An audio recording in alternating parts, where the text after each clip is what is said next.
అంగన్వాడీలలో మహిళలకి ఈ పోషకాహారం ఇస్తారు. గర్భిణులైనటువంటి వాళ్ళకి ఈవెన్ డెలివరీ అయిన తర్వాత కూడా పోషకాహారం ఇస్తారు. అలాగే పిల్లలకి ఇస్తారు. ఇందులో పాలు ఇస్తుంటారు, గుడ్లు ఇస్తుంటారు. అయితే ఈ పాలు గుడ్లు బయట అమ్ముకుంటున్నారు. ఇది తాజాగా మామూలుగా పెద్ద పెద్ద వార్తలు వేరు, సిటీ ఎడిషన్స్లో రాసుకొస్తున్నది ఈనాడు.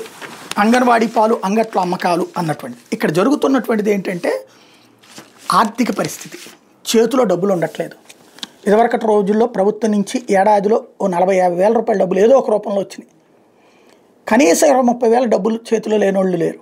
పని చేసినా చేయకపోయినా బ్రతకడానికి ఇబ్బంది లేదు. దానివల్లనే పని చాలామంది మానేశారు. అదే వ్యాపారస్తులకి రైతులకి కోపం వచ్చి జగన్ని గద్దెదించడంలో కారణమైంది.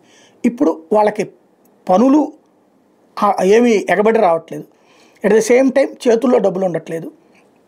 ఇప్పుడు వీళ్ళు ఇస్తే ఆరోగ్యకరమైనటువంటి ఇస్తారు. అంగన్వాడీ పాల ప్యాకెట్ కాస్త కాస్ట్లీది, అది తీసుకుని 2 మామూలు పాల ప్యాకెట్లు తీసుకుంటుంటాం. గుడ్లు తీసుకెళ్ళేసి 100 రూపాయలకి అమ్ముతున్నారట. ఏది 30 గుడ్లని 100 రూపాయల నుంచి 120 రూపాయలకి అమ్ముతున్నారు. మామూలుగా ఒక్కొక్క గుడ్డు 6 రూపాయలు ఉన్నటువంటి సందర్భంలో ఇట్లాంటివి జరుగుతున్నాయి.